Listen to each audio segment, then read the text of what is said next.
जय Shri Radhe Krishna dear friends, मैं आरती तोमर आपका स्वागत करती हूं आपके यूट्यूब चैनल आरजू पर, जहां आज हम बताने जा रहे हैं कि उंगली चटकाना क्यों अशुभ कहा जाता है।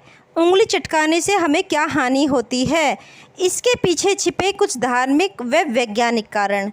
तो सबसे पहले हम बात करते हैं धार्मिक कारणों पर कि धार्मिकता के आधार पर क्यों कहा जाता है कि उंगली नहीं चटकानी चाहिए। हमारे पूर्वज कहते आए हैं कि बेटा उंगली नहीं चटकानी चाहिए, यह अशुभ संकेत देते हैं, यानी कि जो व्यक्ति उंगली चटकाता है उसे अशुभ माना जाता है, उसका यह लक्षण अशुभ कहा जाता है।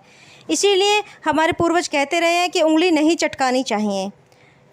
दूसरा कहा जाए तो कुछ लोग पहले ये भी कहते थे कि यह इंसान कमबख्त है, अशुभ है, इसके लक्षण ही ख़राब हैं। अगर कोई उंगली चटकाता था तो इसको पूर्वज मना करते थे, यानी कि पहले ज़माने के लोग इसको इस तरह से मना करते थे और कहते थे कि बेटा उंगली चटकाना बंद कर दो, उंगली सही नहीं मानी जाती हैं उंगली चटकाना।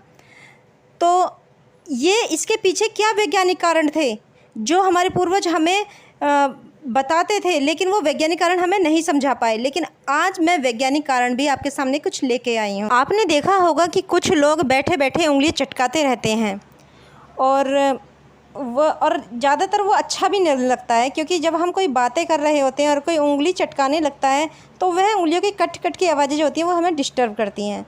दूसरा यह भी कहा जाता है कि जो लोग उंगलियां चटकाते हैं उनके हाथों में सूजन आ जाती है और उंगलियां टेढ़ी होने लगती हैं और उनमें दर्द की शिकायत होने लगती है।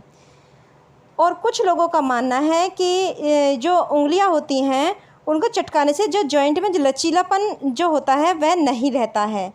ज़्यादातर लोग जो उंगलियां चटकाते हैं देखा गया है कि उनके अंदर कुछ बेचैनी रहती है, यानी कि उनके अंदर कोई बेचैनी की शिकायत होती है। उस कंडीशन में वो ज़्यादा उंगलियाँ चटकाते हैं। उंगलियां चटकाने से जॉइंट स्पेस कम हो जाता है और धीरे धीरे उंगलियों में अर्थराइटिस पनपने लगता है।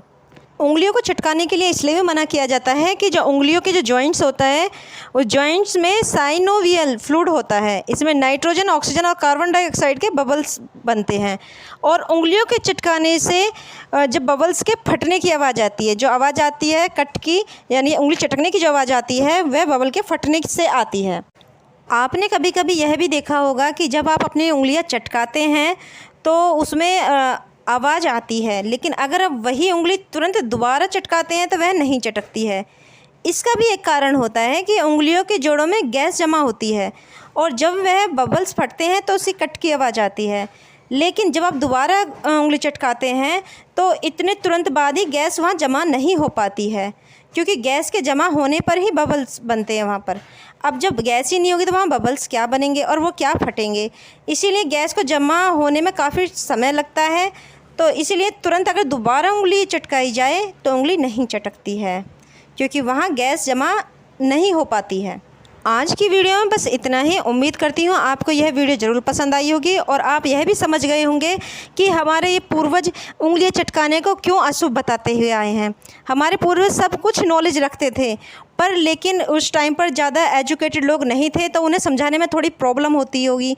इसीलिए वह केवल इन्हीं रीति रिवाजों के जरिए ही वह ये संदेश देते थे कि जिससे कि हम सुरक्षित रह सकें और अपने सही तरीके से जीवन यापन कर सकें। इसीलिए उन्होंने बहुत से तरीके समझाए, सिखाए।